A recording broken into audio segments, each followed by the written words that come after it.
एक हीरे की तरह है। भगवान स्वयं कहते हैं मैंने मानुष जन्म तुझको हीरा दिया, इसको व्यर्थ ही गवावे तो हम क्या करें। तो ठाकुर जी ने तो अपनी तरफ से आपको ये हीरे जैसा जन्म दे दिया, इसको किस प्रकार आप गुजार रहे हो ये तो आपकी मर्जी है।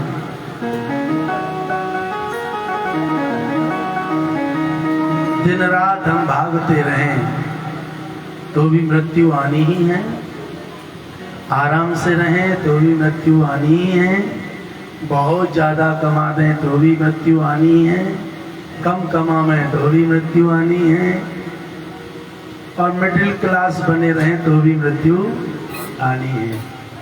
दो ही चीज दुनिया में सत्य है, क्या? एक भगवान और एक मृत्यु। दो चीज के अलावा तीसरी चीज सत्य नहीं है, सब व्यर्थ है। दो चीजन को याद कर, दो चीजन को याद कर, मौत और भगवान। गर्दौनन को याद करे तो सहज रहे कल्याण।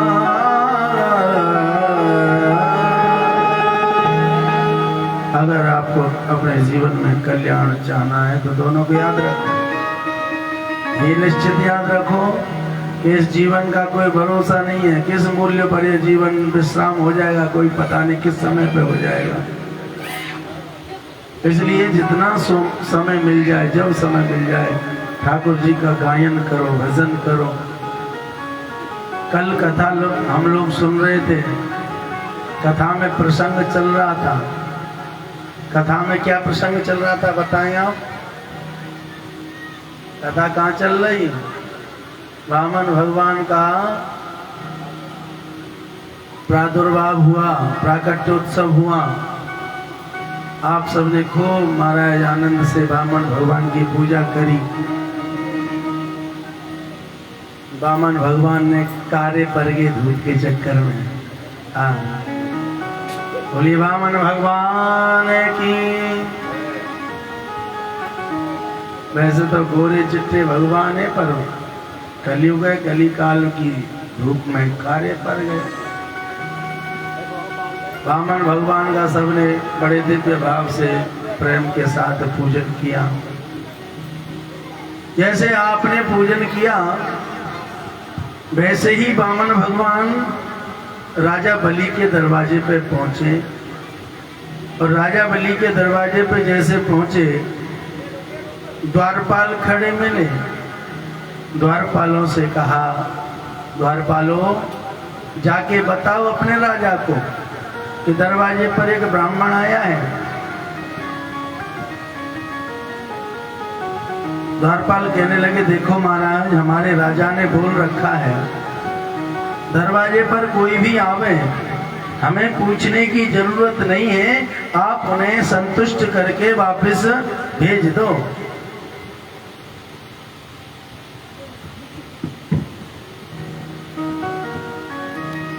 राधे श्याम।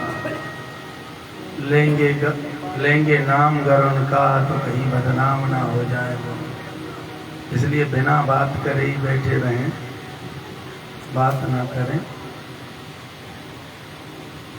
आज द्वारपालों ने मना कर दिया। द्वारपालों ने कहा महाराज हमारे यज्ञ कर रहे हैं और उस यज्ञ के बीच में हम उनको सूचित नहीं कर सकते, आप हमें बताएं क्या चाहिए, हम बेझिझक आपको देंगे।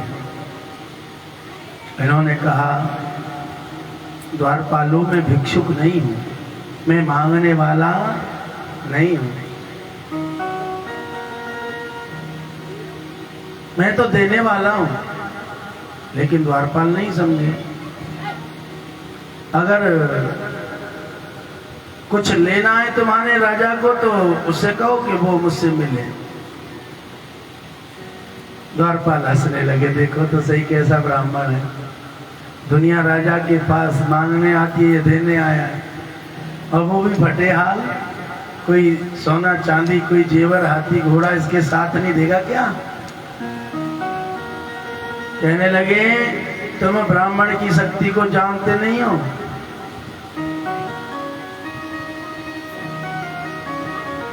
जिस ब्राह्मण का आप परिहास कर रहे हो, हंस रहे हो, वो ब्राह्मण अगर क्रोधित हो गया तो तुम तो एक राक्षस के पहरेदार हो।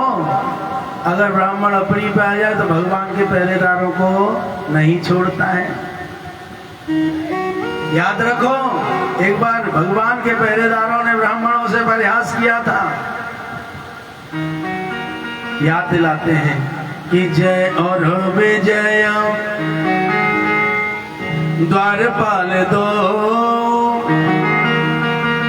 ये जाने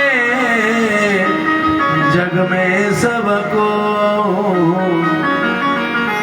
जय और विजय द्वारपाल दो, ये जाने जग में सबको।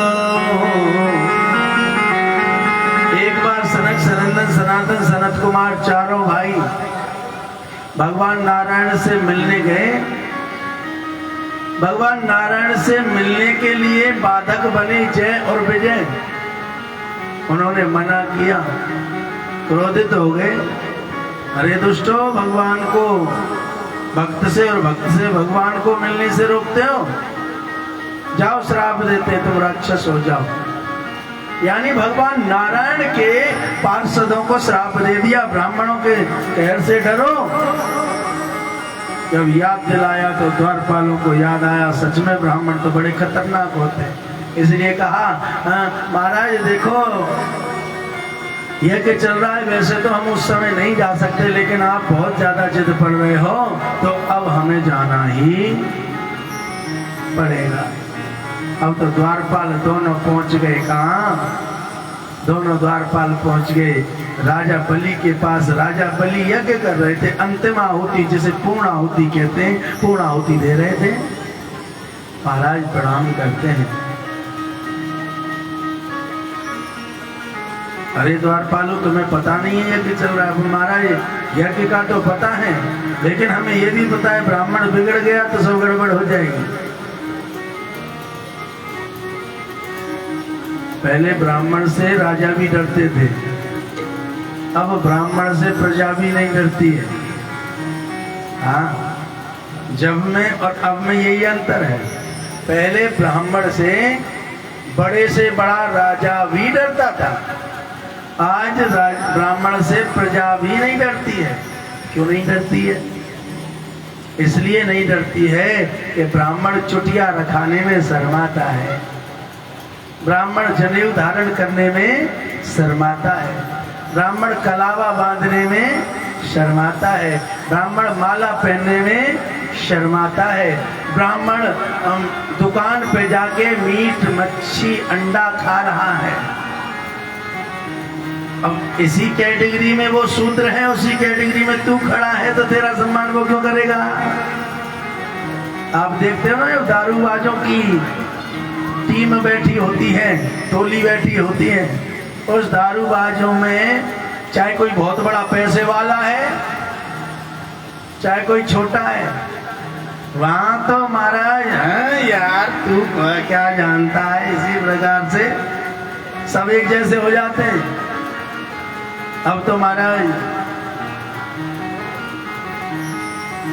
द्वारपाल पहुंच गए, कहने लगे महाराज ब्राह्मण देवता हैं, कहीं श्राप ना दे दें, इसलिए डर के मारे हम तुम्हारे पास चले आए। बोल बताओ क्या चाहते हो? बोल दरवाजे पे ब्राह्मण खड़ा है और तुमसे मिलना चाहता है। राजा ने कहा तो मिलने की जरूरत क्या है, मैंने तुमसे बोल तो रखा है जो मांगे वही दे देना। कहने लगे लेते तो हम जरूर देते, क्या अगर वो लेते तो हम जरूर देते, लेकिन वो कहते हैं हम लेते नहीं है, हम तो सिर्फ राजा से मिलने आए। अब तो राजा के हृदय में प्रश्न उठा, राजा कहने लगे क्या बहुत बूढ़े हैं क्या? कहने लगे बिल्कुल बूढ़े नहीं है, वो तो जवान है। बोले बहुत विद्वान है क्या? बोले बातों से लग रहा है बहुत बड़े विद्वान है। कहने लगे बहुत सुंदर है क्या? कहने लगे इतने सुंदर हैं कि उनके बराबर सुंदर हमने कोई आज तक देखा ही नहीं। हमारी तो नजरें उनके ऊपर से हट नहीं रही थी। हम तो जबरन आए हैं आपसे, आपको बुलाने के लिए। अब तुम्हारा राजा बलि को जब इतनी प्रशंसा करी पहरेदारों ने, तो राजा बलि ने पूर्ण आहुति करना बंद कर दिया और ब्राह्मण से मिलने के लिए दौड़े। इनके गुरुजी ने इनसे कहा, राजन एक आहुति की बात है, 2 मिनट रुक जाओ, आहुति लगा के चले जाना। कहने लगे जो इतना सुंदर ब्राह्मण है, इतना ज्ञानी ब्राह्मण है, इतना त्यागी ब्राह्मण है, उस ब्राह्मण को मैं एक पल भी इंतजार नहीं कराऊंगा। आजकल की बात अलग है, ब्राह्मण घर आवे वहां 1 घंटा बैठा देंगे, हाँ रुक जाओ रुक जाओ रुक जाओ रुक जाओ। और जब लेवे देवे की पर्ची की बात भाई, चलो वहीं देखेंगे का राधे श्याम, हाँ खूब देर बैठा लियो, गप चढ़ा के लड़ा लिए, फिर वहीं देखेंगे राधे श्याम वृंदावन में हरिलाल की। पर कोई बात नहीं, देखेंगे तो सही, ये काफी है। क्या देखेंगे तो सही, ये काफी है। राजा बलि ने कहा नहीं नहीं, मैं ब्राह्मण को ज्यादा देर नहीं रोक सकता, इसलिए तुरंत चल पड़े। पहुंचे दरवाजे पर, और जैसे दरवाजे पे पहुंचे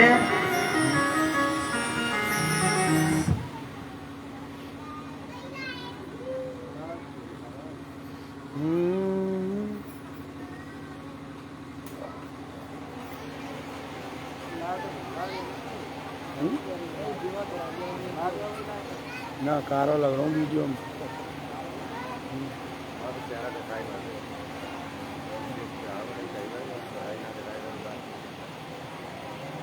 श्री राधे, हाँ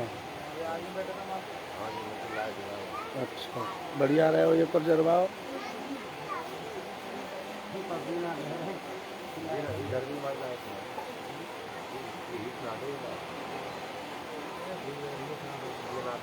ये कहाँ हीट गए हमें, तो शीतल चंद्रमा समझे।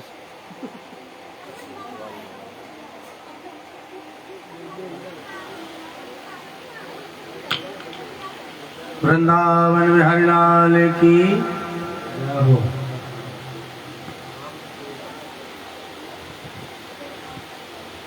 देखो तो सही, ठाकुरानी ने रुक जाओ भाई, एक ही जनों कथाएं सुना सके कि तुम सुनाओ कि मैं सुनाऊं। अब कोई भी बात ना करें। बोलो वृंदावन में हरिलाल की, श्याम सुंदर सरकार की जय हो। जैसे महाराज राजा बलि दरवाजे पर पहुंचे, उन्होंने देखा बड़ी सुंदर से एक ब्राह्मण दरवाजे पे खड़े हैं। इनकी सुंदरता कामदेव को भी लजा रही है। मोटी मोटी आंखें हैं, गुलाब की पंखुड़ी जैसे होठ हैं, महाराज सुखदेव जैसी तोता जैसी नाक है, मोती जैसे दांत हैं, शंखाकार जिनकी गर्दन है, लंबी लंबी भुजाएं हैं, चौड़ा सीना है, लेकिन लंबाई 52 अंगुल की है।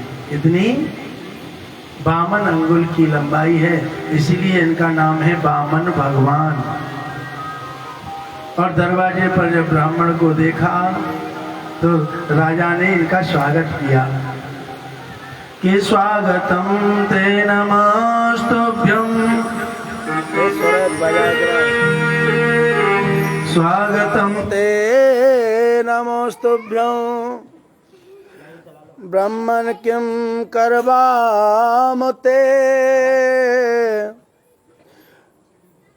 कहा तो चला कछु तो चला, कछु ही ना चलावे वो तो कहा हो। वृंदावन बिहारी लाल की आ रही है आवाज। ऊपर दर्द है यार, ऊपर इतने ऊपर दर्द सीधा हम तो जीव हत्या स्टेप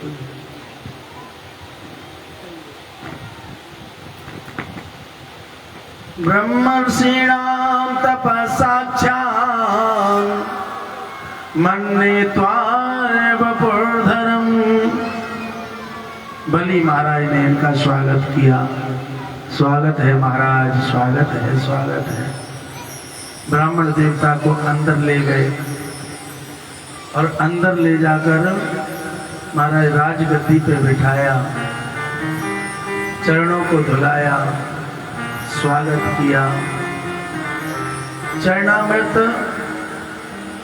पूरे नगर में छिटवाया, ग्रहण किया। इतना स्वागत करने के बाद अब राजा बलि ने कहा, राजन, कहने लगे कि हे ब्राह्मण देवता, अब आप कृपा करके बताओ मैं आपकी क्या सेवा कर सकता हूं। राजा बलि से वामन भगवान कहने लगे, राजन, तब से आप सेवाई तो कर रहे हो, स्वागत किया है, सत्कार किया है, पैरों को धुलाई, सेवाई तो है। कहने लगे, प्रभु ये तो सेवा है, लेकिन हम आपसे पूछना चाहते हैं कैसे आना हुआ। राजा बलि ने जैसे कहा कैसे आना हुआ, वामन भगवान कहने लगे, राजन, मैंने सुना था कि एक ऐसा राजा है जो जाति से राक्षस है, फिर भी ब्राह्मणों का, यज्ञ भगवान का, गौ माता का, संतों का बड़ा सम्मान करता है। मैंने सोचा आजकल तो संत भी संत का स्वागत नहीं करते और वो राक्षस होके स्वागत करता है। आखिर कौन है ऐसा राजा मिलके हूं, तुमसे मिला हूं तो पता चला कि तुम्हारे तो पूर्वज भी बड़े धर्मात्मा हुए। तुम्हारे पूर्वजों में एक से एक बड़ा राजा हुआ, एक से एक बलवान हुआ। तुम्हारे पूर्वजों में एक तो महाराज ऐसे राक्षस राज हुए जिनकी वजह से भगवान को शुगर बनना पड़ा। कौन हुआ? हिरण्याक्ष। और एक ऐसे राक्षस हुए, ऐसे राक्षस राज हुए जिनकी वजह से भगवान को नरसिंह रूप धारण करना पड़ा। और महाराज आपको ही ले लो, आप तो इतने महान हैं, देवता अमर हैं और आप अमर नहीं हैं, फिर भी आपने उन अमर देवताओं पर विजय प्राप्त कर ली। आप तो बड़े महान हैं, इसलिए आपसे मिलने आया हूं। जैसे कहा मिलने आया हूं, कहने लगे, प्रभु मिल लिए, बोल लिए, बतरा लिए, अच्छा हुआ, लेकिन हम आपको कुछ देना चाहते हैं।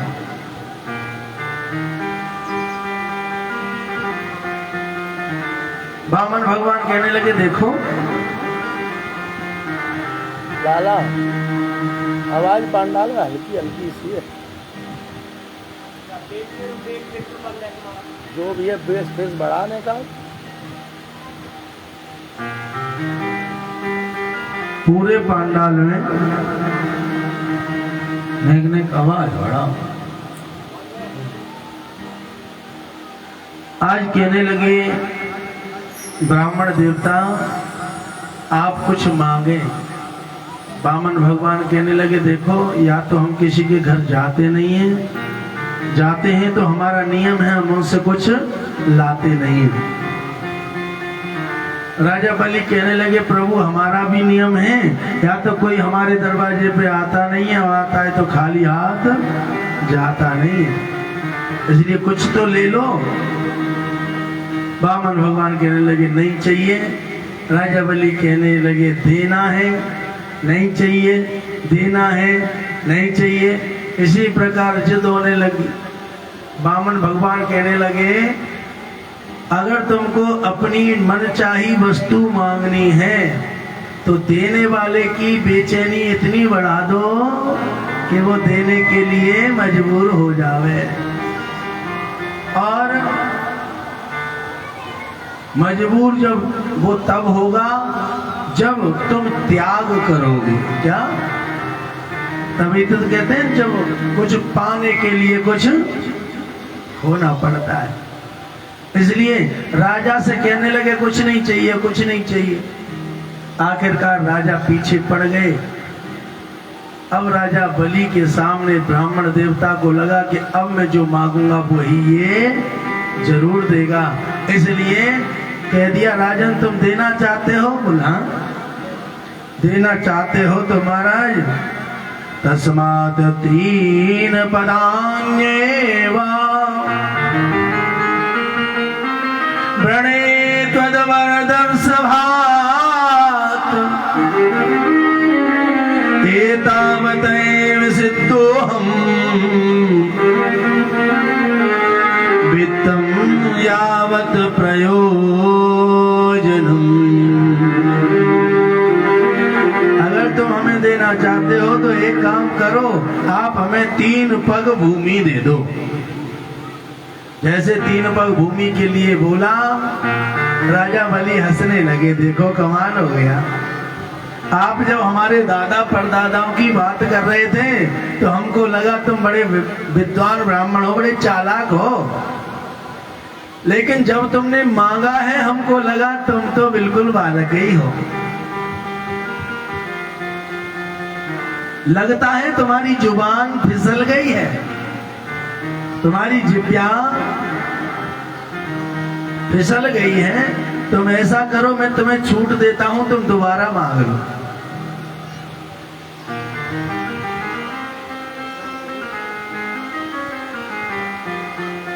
वामन भगवान कहने लगे, राजन क्या आप हमें असंतोषी ब्राह्मण समझते हो क्या? अरे हम संतोषी ब्राह्मण हैं, जो बोल दिया सो बोल दिया। हमें 3 पग भूमि चाहिए, मतलब 3 ही पग भूमि चाहिए, हमें ज्यादा की इच्छा नहीं है। राजा बलि ने कहा, चलो प्रभु आप जिद पे अड़े हो ब्राह्मण देवता, तो मैं आपके लिए एक छूट देता हूं। क्या? कि आपके छोटे छोटे पैर हैं, 3 पग में नापेंगे तो 1 हाथ जमीन भी नहीं नाप पाओगे। लेकिन मैं आपको छूट देता हूं, मेरे बहुत बड़े बड़े राक्षस हैं, उन राक्षसों के पैरों से नाप लो, ताकि कम आपके लिए एक कुटिया, एक आश्रम बनाने लायक जगह तो आ ही जाएगी। फिर कह दिया, अरे राजन हम तुम्हें बार बार समझा रहे हैं, हम असंतोषी ब्राह्मण नहीं हैं, हम संतोषी ब्राह्मण हैं। इसलिए जो मांग रहे हैं हमें वही चाहिए। तो ठीक है महाराज, जब ज्यादा जिद कर रहे हो तो जहां जहां तक तुम्हारी नजरें जा रही हैं वहां वहां सारा साम्राज्य हमारा है। और महाराज, ए बच्चे बैठ जाओ, सब बैठो। सारा साम्राज्य हमारा है, तुम कहीं से भी मांग सकते हो। जैसे कहा कहीं से भी मांग सकते हो, तो राजा से कहने लगे, अगर तुम हमें 3 पग भूमि देने के लिए तैयार हो गए हो तो आप संकल्प कीजिए। जैसे संकल्प के लिए बोला, वैसे ही गुरु शुक्राचार्य का दिमाग ठिनक गया। वो कहने लगे, कैसे ब्राह्मण है बताओ, 3 पग भूमि के लिए भी संकल्प करा रहे हैं। और ये सत्य है, अगर ब्राह्मण कोई दान ले तो उसे संकल्पित होकर लेनी चाहिए, और यजमान कोई दान दे तो उसे संकल्प करके ही देना चाहिए, तभी उसे पूरा फल प्राप्त। संकल्प के बाद मतलब क्या है? संकल्प का मतलब है, संकल्प भूल गया तो ना तो जो देने वाला है वो पीछे फिर सकता है, बोल दिए कि इतने रुपए देंगे या इतना ये देंगे, और बोलकर नकार दे तो यहाँ नकार सकता है। लेकिन शास्त्रों का प्रमाण है कि शास्त्रों में जो तुमने बोल दिया है उसे अगर 24 घंटे में लेने वाले को अर्पण नहीं किया तो उसे 100 गुना 7 गुना देना पड़ता है, 100 गुना देना पड़ेगा। इसलिए संकल्प के लिए जैसे बोला वैसे ही गुरु शुक्राचार्य सोचने लगे, बताओ थोड़ी सी जगह के लिए संकल्प करा रहा है, इसका मतलब ये छोटा जरूर है पर ये बड़ा चालाक ब्राह्मण है। आखिर है कौन? ध्यान लगा के देखा तो वो पंडित जी नहीं है, वो तो ठाकुर जी है। वो पंडित जी नहीं है, उनके अंदर तो ठाकुर जी यानी नारायण मुस्कुरा रहे हैं। और नारायण को मुस्कुराते हुए देखा तो गुरु शुक्राचार्य कहने लगे, राजन इसे दान देने का संकल्प मत कर देना, तुम तो राक्षस हो, झूठ बोल दो मुझे नहीं देना। इसे तुमने संकल्प कर दिया तो ये छलिया है, ये हमेशा से छल करता आया है और तुम्हारे साथ भी छल करेगा, तुम्हारा सब कुछ छीन लेगा। बार बार मना करते हैं लेकिन राजा बलि कहता है नहीं माना है, अगर मैंने ब्राह्मण को देने का वचन दिया है तो संकल्प हो या ना हो 3 पग भूमि इसकी हो गई।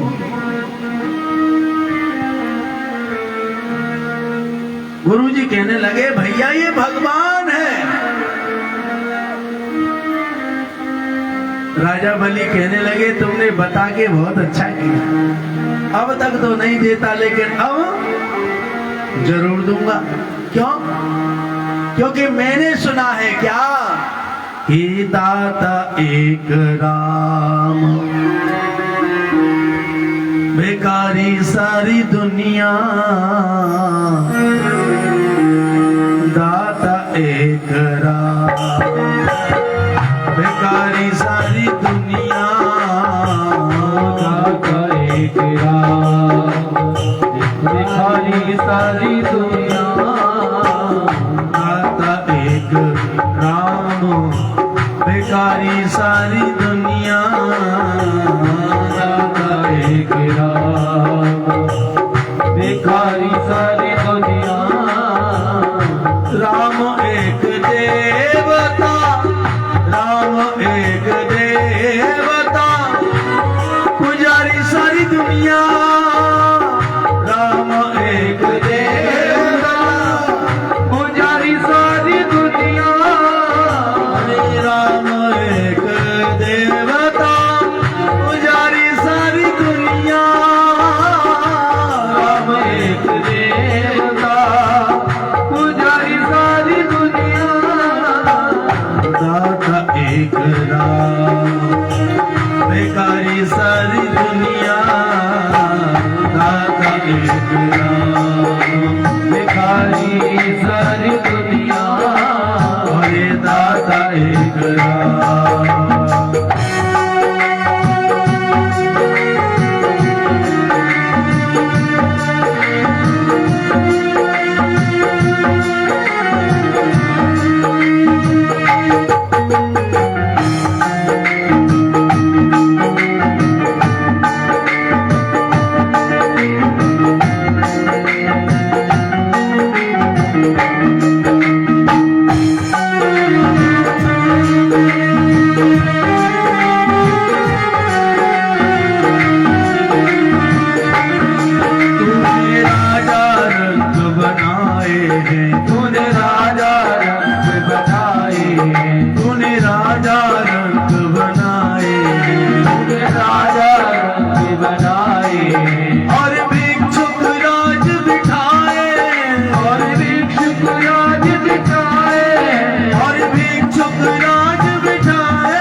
आया है उसी ने जिसने करी कीर्तनिया, आया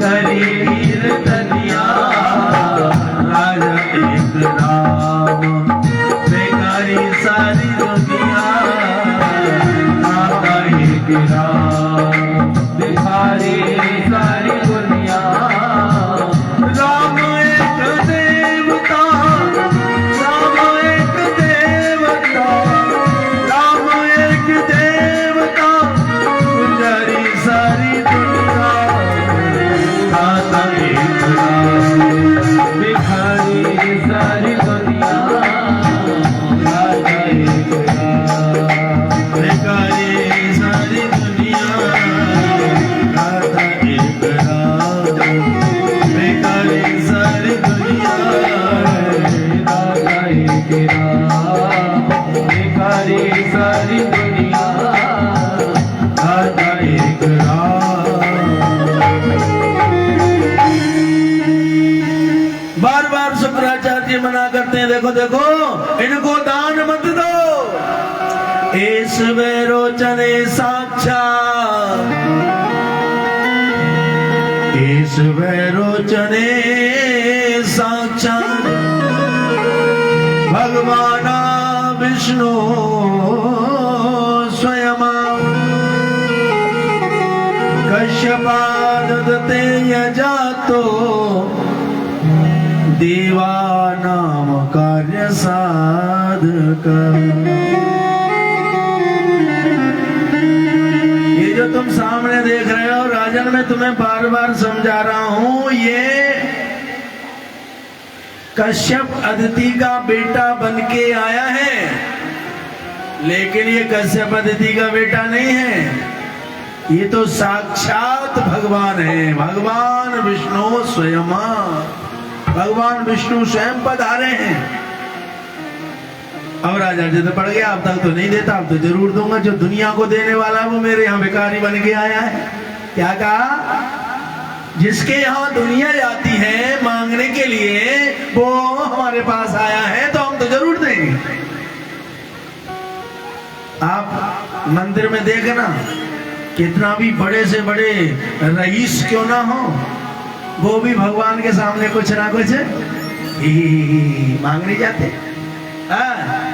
चाहे कितना भी बड़ा हो, वो बेटा दे दे, वो बहू दे दे, वो छोरा दे दे, ज्यादा ना है तो मेरे घोटन के दर्द ये बंद कर दे, तो कुछ ना कुछ मांगते ही रहते। और ठाकुर जी सबको कुछ ना कुछ देते रहते। दाता एक राम। राजा बलि कहने लगे, जब सब हम इनसे मांगते हैं और जब ये हमसे मांगने आए हैं तो हम ये अवसर बिल्कुल छोड़ेंगे नहीं। और महाराज अपने हाथ पर पानी लेकर संकल्प करना चाहते हैं, लेकिन बार बार ये समझा रहे हैं, राजन तुम झूठ बोल दो, राजन तुम तो राक्षस हो, तुम इसको कुछ भी मत देना, ये तुम्हारा सब कुछ छीन लेगा। लेकिन नहीं माने, हाथ पर जल लेना चाह रहे हैं। लेकिन गुरु वही है जो अंत श्वास तक अपने शिष्य की हानि होने से रोकता रहे। और महाराज जल काय में से लेना चाहते? गंगा सागर। गंगा सागर जानते हो? पहले होते थे, अब तो खैर कम ही होते हैं। गंगा सागर जो लोटा जैसा होता है, उसमें टोटी लगी होती है हुक्का जैसी। तो पहले जब भैया भतीजे आए करे बहन और भुआन के यहाँ, तो गंगा सागर से घी पिवायो करें। हाँ, आज गंगा सागर शुभ कार्यों के लिए प्रयोग होता था। गंगा सागर से पानी डालना चाहते हैं हाथ पे, लेकिन गंगा सागर की टोटी में एक छोटा सा रूप धारण करके स्वयं शुक्राचार्य बैठ गए। कहने लगे, जब पानी ही नहीं निकलेगा तो संकल्प कैसे होगा?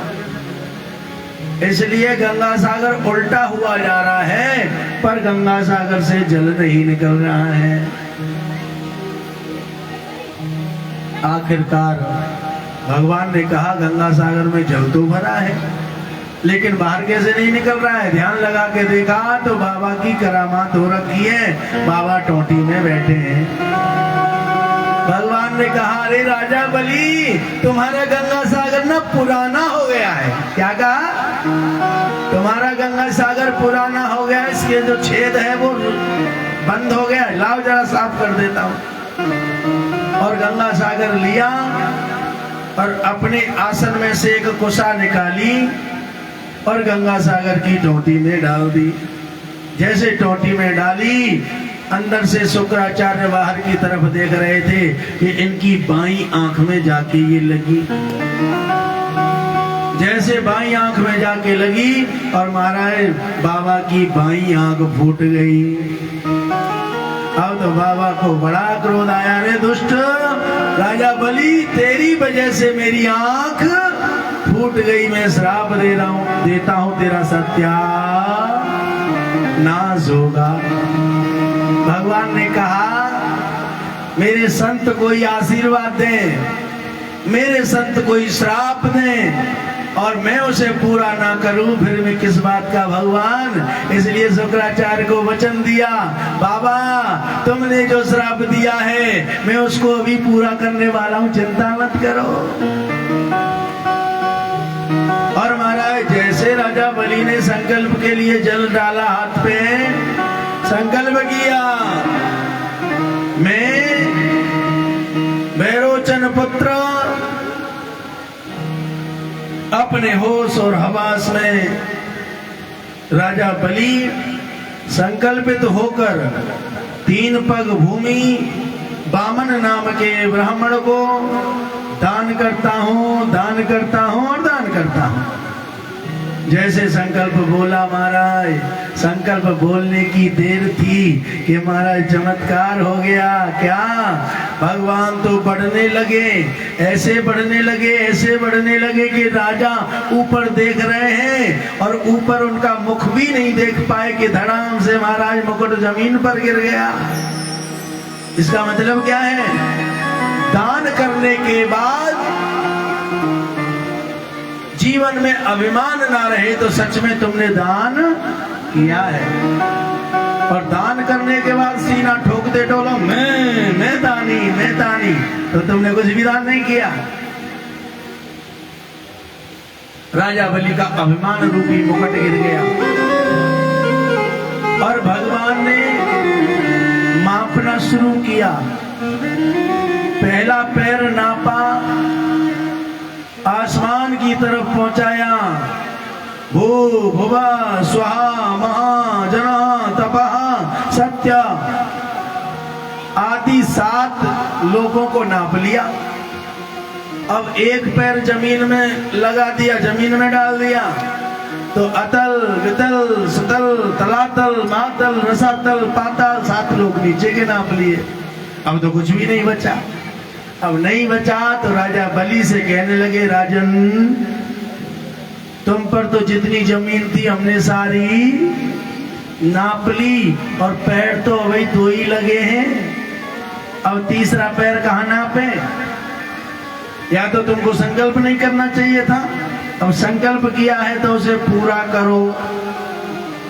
राजा कहने लगे, ये तो बड़ी गड़बड़ हुई, बताओ हमने कह दिया और संकल्प पूरा नहीं कर पा रहे, तो क्या करना चाहिए?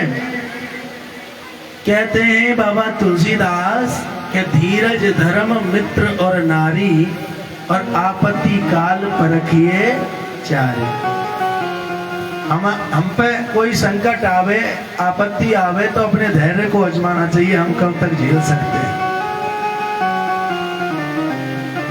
जब हम कहीं कोई व्रत करें, कोई तीर्थ करें, कई लोग देखते हैं हिम्मत करके पड़ोसन जा रही, मैं जा रही हूँ राज्य की परिक्रमा, खाए के 2 कुंटल के है रहे हैं और पड़ोसन की देख के चल दिए, चलो हम जा रहे हैं और वहां 10 कदम चले ना के अरे बहन मेरे बस की ना, हमें तो तुम्हें देख के आएगी, रिक्शा वाले वो परिक्रमा पूरी कर गई हो, दे के परिक्रमा आ गई। तो इसका मतलब क्या है? तुम्हें धर्म पर विश्वास नहीं है। अपने धर्म को तब आजमाना चाहिए जब तुम पर कोई संकट आवे। मित्र, जो मित्र तुम्हारे अच्छे दिनों में साथ देते हैं, तो उन मित्रों को तुम्हें जब कोई संकट आवे तब भी आजमाना चाहिए। नारी, जो पत्नी जब तुम खूब कमाते थे, जब तो वो तुम्हारी खूब बड़ाई करती थी, और अब तुम ठला हुआ बैठ गए तो अब वो तुमसे ठीक से बात हो नहीं करती है। अगर किसी पत्नी का ऐसा भाव है तो समझ लो वो पत्नी कहलाने लायक आप कहोगे। मतलब साफ है। पत्नी का मतलब है जब अच्छे दिनों में साथ दे तो कई बार ठलुआ भी बैठना पड़ जाता है, तो उस समय भी ये कहे जब अच्छे दिन चले गए तो बुरे दिन भी चले जाएंगे, आप चिंता ना करो, हम तुम्हारे साथ हैं। जो पत्नी हर सुख दुख में हमारा बराबर का साथ निभाए, कंधे से कंधा मिला के चले, वही पत्नी कहलाने योग्य है। राजा बलि अपनी पत्नी के पास गए, देवी एक संकट ने घेर लिया है क्या? मैंने एक ब्राह्मण देवता को 3 पग भूमि देने का वादा किया था, उसने 2 ही पगों में हमारे 14 भूमन नाप लिए, अब तो देने को कुछ नहीं बचा, क्या करूं? बड़ा संकट है। अब तो महाराज पत्नी की बुद्धि ने तुरंत काम किया, कहा जाके पूछो दान देने वाला बड़ा होता है या दान बड़ा होता है? जैसे पूछा वैसे ही बामन भगवान कहने लगे जब दानी ही नहीं होगा तो दान कहां से करेगा, इसलिए दानी बड़ा होता है। जैसे कहा दानी बड़ा होता है तो राजा बलि झुक गए, कहने लगे हे प्रभु अभी आपने मेरी संपत्ति को नापा है, मैं तो बच रहा हूं, एक पैर आप मेरे सिर पे रख ले। राजा बलि ने जैसे सर को झुकाया, भगवान ने इनके सिर पर पैर रखा और इनको अपना कर लिया। अब इनकी त्याग भूमि से, इनकी समर्पण भूमि से, समर्पण भाव से आज ये बड़े प्रसन्न हुए, कहने लगे राजन तुम्हारी समर्पण भक्ति मुझको प्रभावित कर चुकी है, मैं चाहता हूं कि तुम कुछ मांग लो। राजा बलि हंसने लगे, कहने लगे देखो अब भाई थोड़ी देर पहले हमसे मांग रहे थे, अब बड़े दानी हो रहे हैं, अब हमसे कह रहे मांग लो। अरे कुछ नहीं चाहिए, भिखारी से हम कुछ नहीं मांगते। भगवान ने कहा ये तो बहुत ज्यादा बोल रहा है। कहने लगे हम भिखारी नहीं हैं, हम तो तुम्हारे मालिक हैं। क्या कहा? जब तुमको भी हमने ले लिया तो तुम कौन हो गए? तुम हमारे दास हो गए कि नहीं? तो हम भिखारी कहाँ रहे, हम तो तुम्हारे मालिक हो गए और हम चाहते हैं कि तुम कुछ मांगो। कहने लगे तुम्हारे चाहने से क्या होता है, हम नहीं मांगते। फिर उन्होंने कहा मांगना तो पड़ेगा, बोलो ना। फिर इन्होंने मना कर दिया कुछ नहीं चाहिए। आखिरकार भगवान स्वयं कहने लगे तुम कुछ नहीं मांगना चाहते, लेकिन मैं तुम्हें अपने मन से सुतल लोक का राजा बनाता हूं। जैसे सुतल लोक का राजा बनाया वैसे ही महाराज ठाकुर श्री श्याम सुंदर सरकार ने अभी पीठ फेरी ही थी कि महाराज राजा बलि ने कह दिया अब तक तो हम कुछ नहीं मांग रहे थे, लेकिन अब हम कुछ मांगना चाहते हैं। बोले क्या मांगना चाहते हो?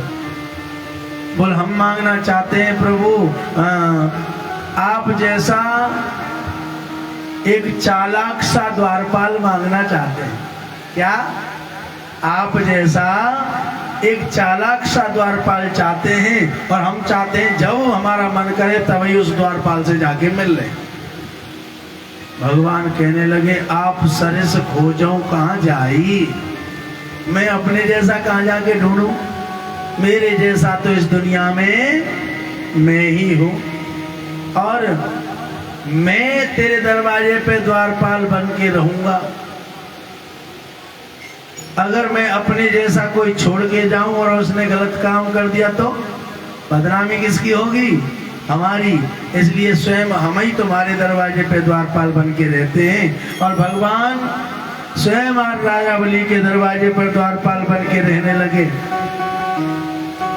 अब तो भगवान का एक ही काम है, ठहरो ठहरो ठहरो, कहाँ से आए हो, किससे मिलना है, किससे बात करनी है, क्या नाम है, क्या गांव है, क्या काम है, और ठहरो ठहरो। धीरे धीरे समय गुजरा, भगवान को 3 महीने गुजर गए। 3 महीने के बाद नारद बाबा माता लक्ष्मी के पास गए। माता लक्ष्मी से प्रणाम किया, देवी प्रणाम करता हूँ, आओ नारद बाबा, कहाँ रहते हो, कभी कभी हमारे यहाँ भी आया करो। वो नारायण नहीं दिखाई दे रहे। कहने लगे नारद बाबा, नारायण कहीं दिखाई नहीं दे रहे हैं। लक्ष्मी मैया कहने लगी, नारद तुमसे ज्यादा कौन जानता है, बताओ ना कहाँ है। कहने लगे ऐसा करो, कोई दूसरी व्यवस्था देख लो, अब वो आने वाले नहीं है। मतलब साफ है, वो नौकरी पे लग गए हैं और नौकरियों की परमानेंट है, परमानेंट छुट्टी मिलने वाली। नारद कहाँ है वो? कहने लगे वो राजा बलि के दरवाजे पे द्वारपाल बन गए हैं। अरे नारद, कैसे लौटा के लाया जाए, कृपा करके मुझे बताओ। कैसे कहा, देखो लौटाना ना लौटाना तुम्हारा काम है, हम रास्ता बता सकते हैं। क्या? वो सावन का महीना आ रहा है, सावन के महीने में रक्षाबंधन का त्योहार आता है। राजा बलि के कोई बहन नहीं है, तुम बहन बन के चली जाओ, राखी बांध देना और बदले में अपने पति को मांग ला। रास्ता बता दिया। अब तो महाराज लक्ष्मी मैया एक साधारण स्त्री का वेश धारण करके और उस रास्ते में बैठ गई जिस रास्ते से रोजाना राजा बलि जाया करते थे। आज राजा बलि ने देखा कोई स्त्री है, दुखी है, तो दुखी स्त्री को देखकर रुक गए और कहने लगे, देवी तुम कौन हो, मेरे राज्य में तो कोई दुखी रहता नहीं, आखिर तुम कौन हो? क्या किसी ने सताया? बोल नहीं। किसी ने अपमान किया? बोल नहीं। तुम्हारे पति खराब है? बोल नहीं। तो तुम्हारे पास धन की कमी है? बोल नहीं। धन की कमी नहीं, पति भी अच्छे हैं, किसी ने सताया भी नहीं, किसी ने अपमान भी नहीं किया, फिर भी तुम क्यों दुखी हो? कहने लगी, मेरे यहाँ सब मौज है, आनंद आ रहे हैं, मेरे यहाँ एक ही कमी है। क्या? कि आज रक्षाबंधन का त्योहार है, सारी बहनें अपने भाइयों के राखी बांधने जा रही हैं और हमारे कोई भाई नहीं है। राजा बलि कहने लगे, बहन तो हमारे भी कोई नहीं है, लो हमारी राखी बांधो। आज भगवान नारायण की पत्नी के भाई बन गए राजा बलि, और रक्षाबंधन के बदले में भैया ने कहा कुछ मांग लो, तो कहने लगे हमें कुछ नहीं चाहिए। नहीं नहीं बहन, पहली बार राखी मांगो ना। कहने लगी कुछ भी नहीं चाहिए। नहीं बहन, मैं तो कुछ दे के रहूंगा। लक्ष्मी को लगा अब तो ये बहुत ज्यादा जिद पड़ रहा है, जो मांगूंगी वो ही देगा, इसलिए कहा 3 वचन भरो। राजा बलि ने 3 वचन भरे, जो तुम मांगोगी वही दूंगा, जो तुम मांगोगी वही दूंगा। लेकिन राक्षस है, कब जुबान से फिर जावे कोई पता थोड़ी ना है। अब तो कहा कि अगर तुम देना चाहते हो तो वो सामने जो दरवाजे पर तुम्हारा टोडीवान खड़ा है वही दे दो। राजा बलि कहने लगा, अरे बहन तुमने तो कमाल कर दिया। अरे प्रेम करने के लिए भी 2-4 मुलाकात होना जरूरी है, और तुम अबई आई हो और अबई मेरे उस ब्राह्मण नाम के द्वारपाल को लेना चाहती हो। कोई ना कोई तो गड़बड़ है। अब चाहे तुम बुरा मानो, चाहे भला मानो, चाहे तुम मेरी बहन हो, चाहे कोई हो, वो तो मैं तुम्हें नहीं दूंगा। और साफ इनकार कर दिया, तुमने उसी को क्यों मांगा, वो नहीं दूंगी, वो नहीं दूंगा। अब तो लक्ष्मी मैया कहने लगी, ये राक्षस है, अपनी जुबान से हटेगा तो हट ही जाएगा, फिर क्या करूंगी। इसलिए भगवान से प्रार्थना करने लगी, हे गोविंद आप ही कृपा करो ना। ओ मेरे सावरिया सरकार, बना दो बिगड़ी मेरी, बिगड़ी मेरी श्याम, बिगड़ी मेरी, बिगड़ी मेरी कान्हा, बिगड़ी मेरी, हो मेरे श्याम सलोने सरकार, बना दो बिगड़ी मेरी, श्याम सलोने सरकार, बना दो बिगड़ी मेरी, मेरे श्याम सलोने सरकार, बना दो बिगड़ी मेरी, श्याम सलोने सरकार, बना दो बिगड़ी मेरी, और बिगड़ी मेरी श्याम, बिगड़ी मेरी, बिगड़ी मेरी नारायण, बिगड़ी मेरी, बिगड़ी मेरी श्याम, बिगड़ी मेरी, बिगड़ी मेरी श्याम, बिगड़ी मेरी, मेरे सावरिया, मेरे सावरिया सरकार, बना दो बिगड़ी मेरी, मेरे सावरिया सरकार, बना दो बिगड़ी मेरी, मेरे सावरिया सरकार, बना दो बिगड़ी मेरी, सावरिया सरकार, बना दो बिगड़ी मेरी।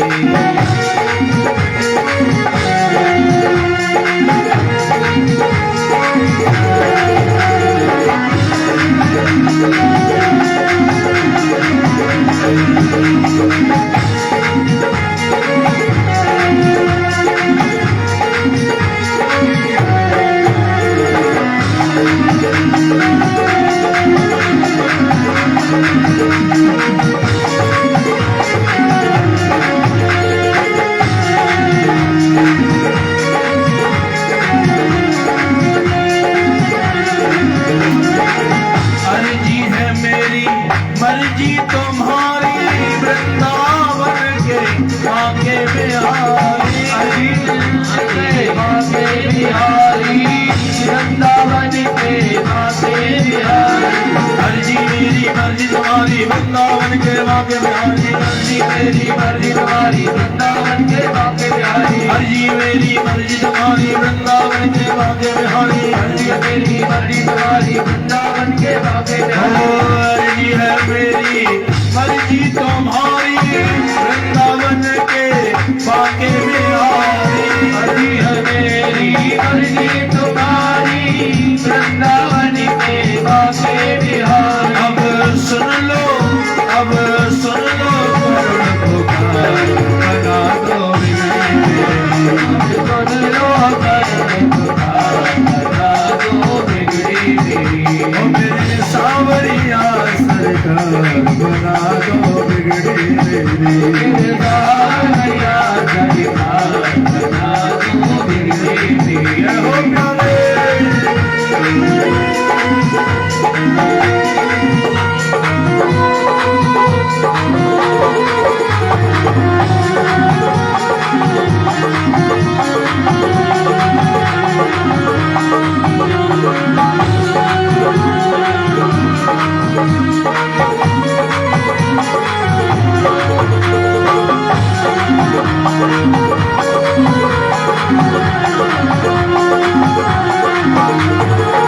सावरिया ओ मुरली वाले, तुम ही हो अब प्राण हमारे, तुम ही हो अब प्राण हमारे, तुम ही हो अब प्राण हमारे, अरे सावरिया मेरे मुरली वाले, तुम ही हो अब प्राण हमारे, तुम ही हो अब प्राण हमारे, तुम ही हो अब प्राण हमारे, मेरा मनवा मेरा दिल हुआ है बेकरार, बना दो बिगड़ी मेरी, सावरिया सरकार, बना दो बिगड़ी मेरी, मेरे श्याम सलोने सरकार, बना दो बिगड़ी मेरी, मेरे श्याम सलोने सरकार बना दो बिगड़ी मेरी बिगड़ी मेरी कान्हा बिगड़ी मेरी प्यारे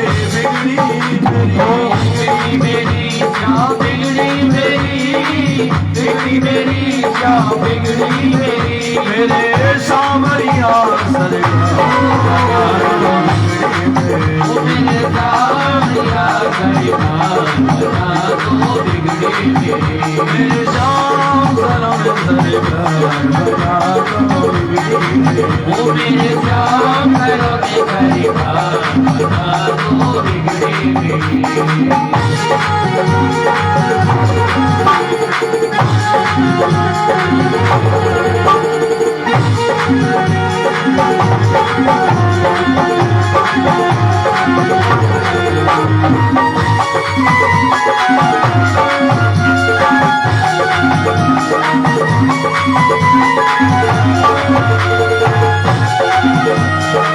करुणा करे कृष्ण कन्हाई कैसे सहूं अब तेरी जुदाई कैसे सहूं अब तेरी जुदाई कैसे सहूं अब तेरी जुदाई करुणा करे कृष्ण कन्हाई कैसे सहूं अब तेरी जुदाई तेरी जुदाई कैसे सहूं तेरी जुदाई करुणा करे कृष्ण कन्हाई कैसे सहूं अब तेरी जुदाई कैसे सहूं तेरी जुदाई कैसे सहूं तेरी जुदाई हरे करुणा करो कृष्ण कन्हाई कैसे सहूं मैं तेरी जुदाई कैसे सहूं मैं तेरी जुदाई कैसे सहूं मैं तेरी जुदाई अब तो लौटो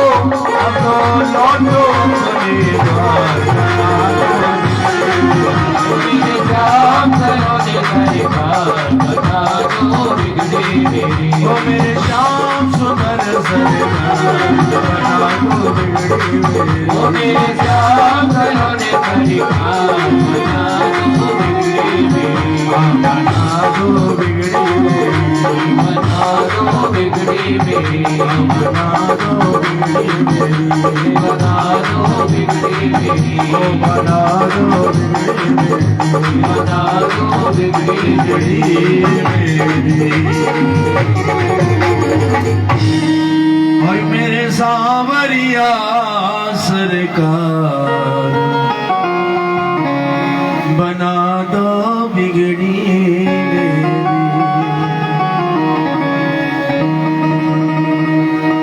कृष्ण कृष्ण महाभागा हे कृष्ण हे माधव हे नारायण मैं आपकी शरण में आई हूँ ये मेरा भाई जरूर है लेकिन है तो राक्षस ये कब अपनी जुबान से फिर जाएगा कोई पता नहीं है हे गोविंद कुछ ऐसी कृपा करो कि ये मेरे अनुकूल हो जावे और आपको देने को तैयार हो जाए बहुत दिन हो गए तुमसे दूर रहे माता लक्ष्मी पर नारायण ने दया दिखाई और ऐसा अपनी माया का प्रभाव राजा बलि के मस्तिष्क पर किया इनके मन को बदल दिया इनका भाव हो गया जब भगवान मुझ पर पूर्ण कृपा बनाकर बैठे हैं तो क्यों ना मैं इन्हें दे दूं और राजा बलि ने वामन भगवान का हाथ पकड़ा और माता लक्ष्मी के हाथ में देते हुए कहा बहन तुमने मांगी तो ऐसी वस्तु थी जिसे मैं किसी को भी नहीं दे सकता था लेकिन तुम मेरी बहन हो तुमसे मना भी नहीं कर सकता लेकिन एक बात पूछना चाहता हूं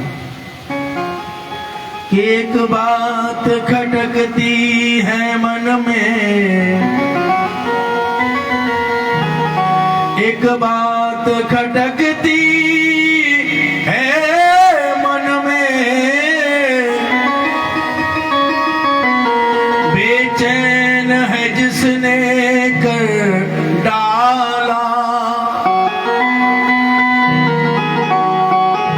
बतलाओ बहन ये कौन लगे मेरे द्वार पे जो रहने वाला द्वार पर रहने वाला ये द्वारपाल तुम्हारा क्या लगता है? मुझे बताना तो पड़ेगा। क्या तुमसे कोई इसकी कोई जानकारी? क्या रिश्ता तुम्हारा इससे है? मैंने अब तक नहीं जाना है। जो तुमने इसको ही मांगा है, लगता है रिश्ता पुराना है, लगता है रिश्ता पुराना है। कोई ना कोई तो लगता है रिश्ता पुराना होगा। बताओ ना बहन, कौन है ये? इतना सुना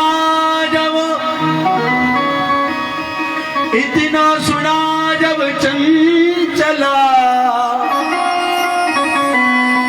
अपने स्वरूप में आई है। लक्ष्मी ने जब सुना मेरा भाई चाहता है कि मैं अपना असली स्वरूप दिखाऊं, इतना सुना जब चंचला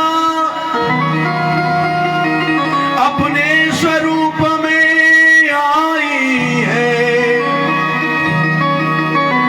इत लक्ष्मी बनी उत नारायण, नारायण से भी इशारा कर दिया, प्रभु हम अपना असली रूप दिखा रहे हैं तो आप वो दिखा दो ना। इत लक्ष्मी बनी हो तो नारायण, अब जुगल रूप बन आई है, अब जुगल रूप बन आई है। जुगल रूप का दर्शन कराया और जैसे जुगल रूप का दर्शन किया, राजा बलि कृत्य कृत्य हो गए। अब कृत्य कृत्य भयो में माता, अब मैं कृत्य कृत्य हो गया मैया, तुमने जो स्वरूप दिखाया मैं कृत्य कृत्य हो गया, धन्य हो गया। आपने मुझ पे कृपा करी और महाराज चरणों में दंडवत करने लगा। जैसे दंडवत किया वैसे लक्ष्मी और नारायण दोनों ने आशीर्वाद दे दिया। राजा बलि जा, तू अमर रहेगा। राजा बलि जा, तू धन धान्य से परिपूर्ण रहेगा। राजा बलि जा, तू हमेशा सुखमय रहेगा। तेरा जो राज्य है वो चिर समय तक चलता रहेगा। राजा बलि को जैसे आशीर्वाद मिला, भगवान नारायण और लक्ष्मी अंतर ध्यान हो गए। राजा परीक्षित से सुखदेव जी ने कहा, राजन और कुछ? कहने लगे और कुछ पूछना है महाराज। हम पूछना चाहते हैं, जिस सृष्टि में हम स्त्री हैं, पुरुष हैं, छोटे हैं, बड़े हैं, कीड़ा है, मकोड़े हैं, जानवर हैं, जलचर हैं, थलचर हैं, नवचर हैं, ये सब जितनी भी सृष्टि है, मैंने सुना है सबका प्रलय हो जाता है। मैं इस प्रलय को होते हुए अपनी आंखों से देखना चाहता हूं। मैं सुनना चाहता हूं, क्या प्रलय को किसी ने देखा है? सुखदेव जी महाराज से जैसे राजा परीक्षित ने प्रश्न किया वैसे ही कहा, हाँ एक राजा ऐसे हुए। कौन? वो राजा है सत्यव्रत। सत्यव्रत नाम के राजा एक दिन तपस्या करने लगे। भगवान प्रकट हुए, वरदान मांगा, हे प्रभु मैं इस प्रलय के दर्शन करना चाहता हूं। भगवान ने कहा तथास्तु। और एक दिन समय ऐसा आया, राजा सत्यव्रत नदी में स्नान करने गए, जल देना चाहते हैं सूर्य भगवान को, दोनों हाथों को ऊपर किया, हाथों में एक छोटी सी मछली आ गई और छोटी सी मछली कहने लगी, महाराज मुझे इस जल में ना छोड़ो, अगर तुम जल में छोड़ोगे तो मुझे बड़ी बड़ी मछलियां खा जाएंगी। राजा को दया आ गई, अपने कमंडल में मछली को रख लिया, लेके आ गए महलों में। एक बड़ा सा सरोवर है, उसमें छोड़ दिया। सरोवर में छोड़ के जाने ही वाले थे कि पीछे से आवाज आई, ओ नृपहा, अरे राजन क्षणम तिष्ठा, थोड़ी देर रुको। राजा ने मुड़ के देखा तो जो छोटी मछली छोड़ी थी वो विशाल देही धारण कर ली है, पूरे सरोवर को घिरा लिया और कहा, राजन ये सरोवर मेरे लिए छोटा पड़ रहा है, कृपा करके कोई बड़ी व्यवस्था करो ना। राजा कहने लगे बिजली के विषय में, वृंदावन बिहारी लाल की जय, चला दे, बटन दबा दे।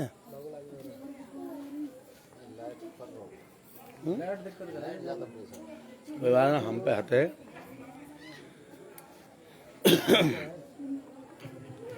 वृंदावन बिहारी लाल की ट्रेवल है, बढ़ा दे, ट्रेवल है पूरे।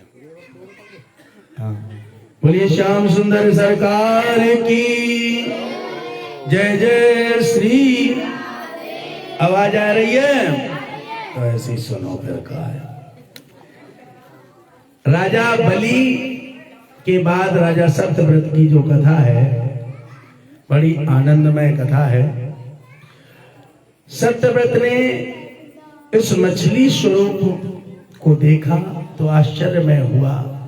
कहने लगे, प्रभु आप देखते ही देखते इतने बड़े हो गए। बच्चे कोई भी बात ना करो, बिल्कुल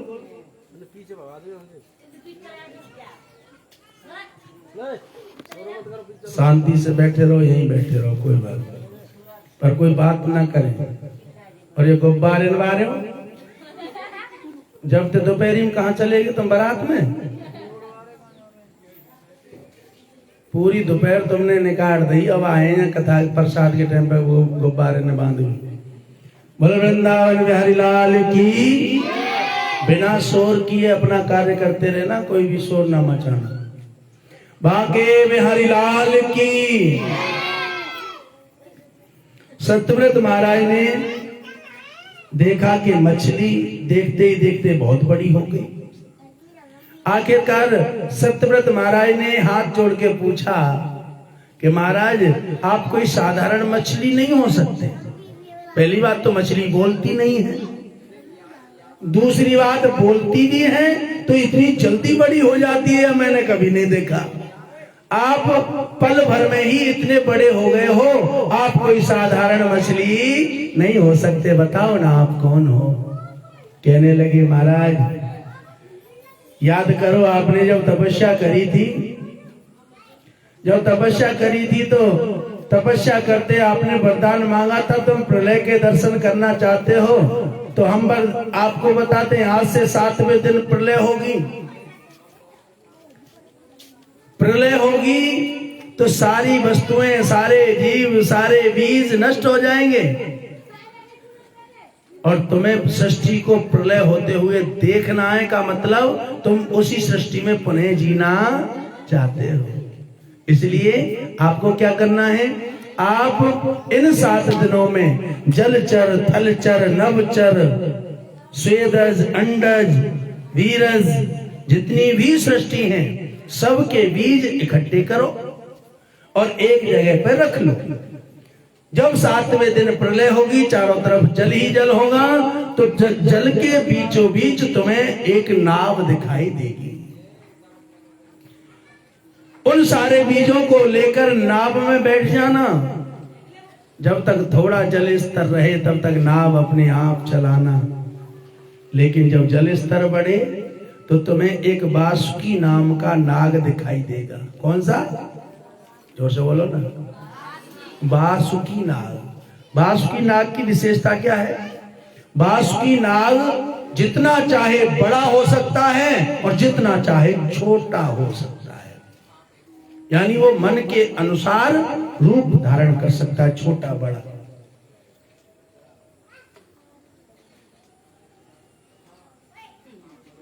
देले छोरी रुक तो ना। जब हम बस में सफर कर रहे होते हैं ना, तो उसमें लिखा है don't sleep on first, second and third seat. पहली, दूसरी, तीसरी सीट पर सोना सख्त मना है, और तुम पहली पे ही बैठी बैठी बात बना रही हो। लाइट वैसी चली गई इसलिए कोई बात ना बनाओ, बिल्कुल शांति से सुनो।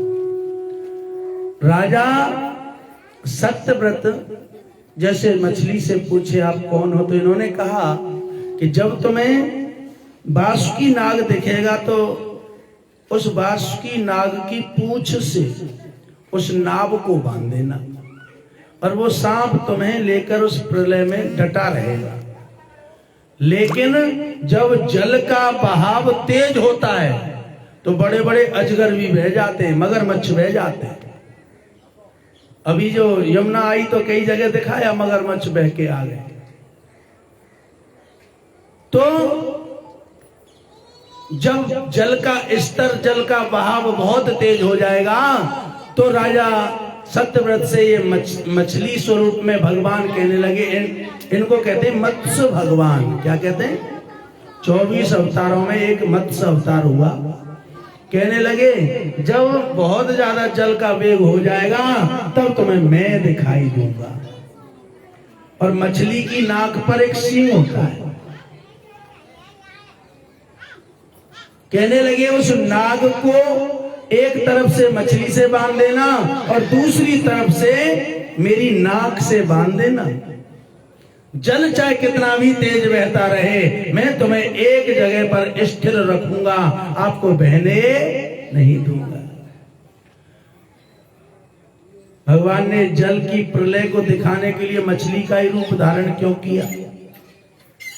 वो इसलिए किया कि मछली जल की जीवन उसका।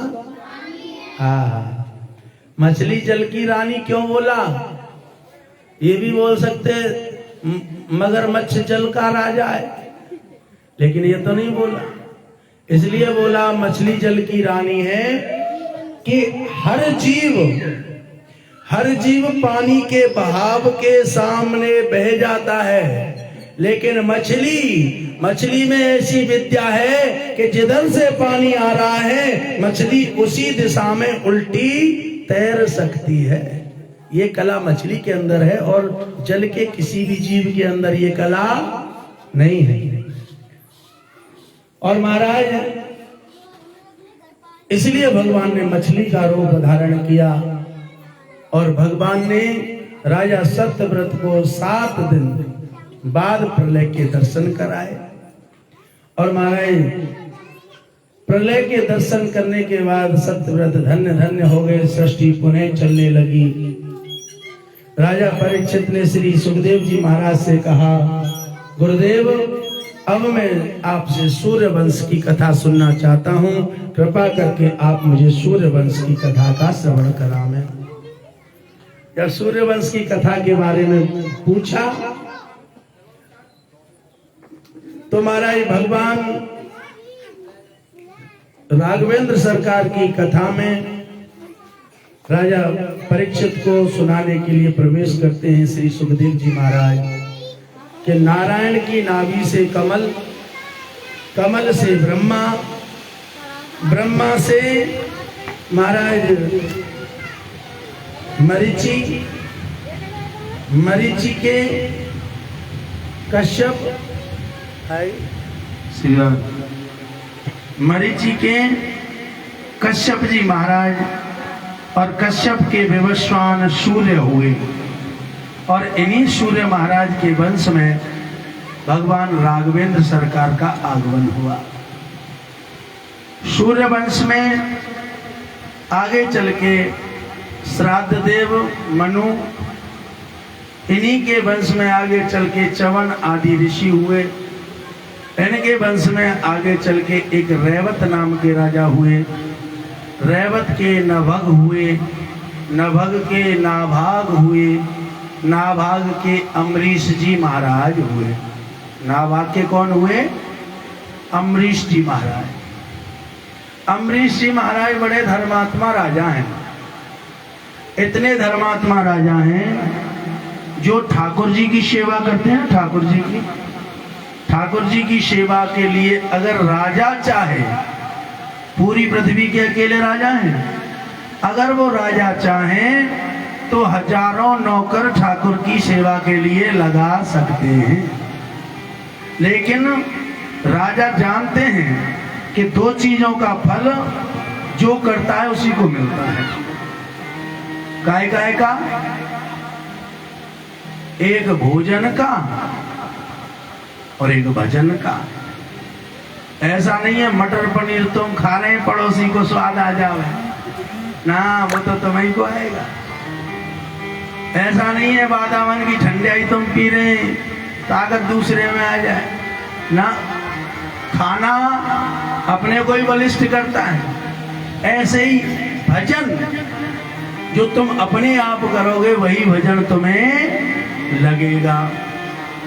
जो करते रहोगे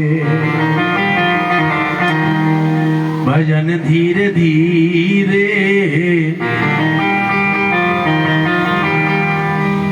तो मिल जाएगा वो मोहन धीरे धीरे। जो राग बजावे मुझे समझ में तो आना चाहिए कि बजा रहा है बंद है जाए मैं इतने दूर भाग जाऊंगा।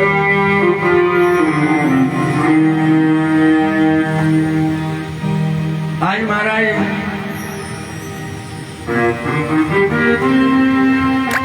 अमरीश जी महाराज ठाकुर की सेवा अपने आप करते हैं। एक बात और, अमरीश जी महाराज जो भगवान के भोजन के लिए जो रोटी टिक्कर प्रसाद बनता है, बोलो वृंदावन में हरिलाल की। आज कट्टा में कहा है 4 बजा वाले खूब कृपा कर रहे हैं। हाँ, जब लामे जब कट्टा है भर के ही लामे। श्याम सुंदर सरकार की। परसों 4 बजा वाले मंदिर के पुजारी की तरफ से दोना आए, आज गिलास आए। बोल वृंदावन में हरिलाल की। तो जो 4 बजा वाले मंदिर की तरफ से समिति की तरफ से जो सहयोग चल रहा है सब ताली बजा के स्वागत करो, बहुत आनंद है। ये आशीर्वाद है 4 बजा वाले को। बोल वृंदावन में हरिलाल की।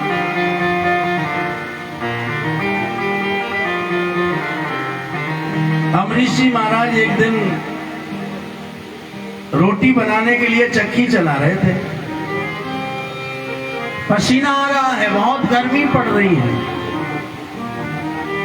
पसीना आते में और महाराज ठाकुर जी को दया आ गई।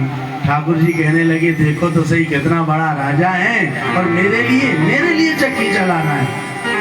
भगवान को दया आई, भगवान पीछे से आए और अपने दुपट्टा से हवा करने लगे।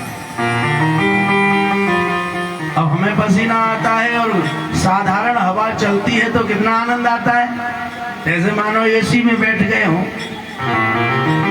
और उसी पसीने में जब स्वयं नारायण, स्वयं माधव, स्वयं कृष्ण गोविंद जब हवा करेंगे तो महाराज उस आनंद का क्या ठिकाना रहेगा। जैसे भगवान ने हवा करी मानो शरीर तरोताजा हो गया। राजा ऐसे महसूस करने लगा मैं युवान हूँ, मैं जवान हूँ, मैं सुंदर हूँ, मैं गुणवान हूँ, मैं ऐश्वर्यवान हूँ, मैं ताकत बलवान हूँ। अब जब महाराज ऐसा लगने लगा तो राजा को लगा कि आखिरकार इतने गुण मेरे साथ एक साथ कैसे जुड़े, ये हवा ऐसी कहां से आई। पीछे मुड़ के देखा तो स्वयं नारायण कृपा कर रहे हैं। हाथ जोड़ के चरणों में गिर गया, गोविंद हे नारायण आप मेरे स्वामी हो। स्वामी कोई सेवक की सेवा करे ये अच्छी बात नहीं है। अरे तो कोई जरूरी थोड़ी ना है कि सेवक ही 24 घंटे सेवा करता रहे।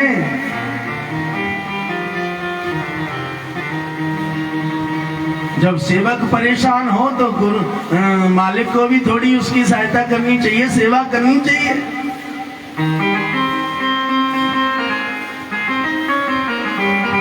नहीं प्रभु मुझे ये मंजूर नहीं है। भगवान ने कहा तो मैं तुम्हारी तुम्हारी सेवा भाव से बड़ा प्रसन्न हो गया, वरदान मांग लो, क्या चाहते हो। इन्होंने कह दिया देना चाहते हो तो ऐसी कृपा कर दो कि जो मेरे मन में मांगने की इच्छा है वो खत्म हो जाए। आजकल के मांगने को बोले तो सबसे पहले तो मेरी बड़ी सी कोठी बन जाए, फिर बहुत बड़ी सी गाड़ी आ जाए। बोल महाराज एक वरदान और दे दो। कहा तो जब मन करे अब 3 वरदान और मांग लो। क्या अगर आज मांगने की छूट दे दी जाए कलयुगी जीव को तो वो 3 वरदान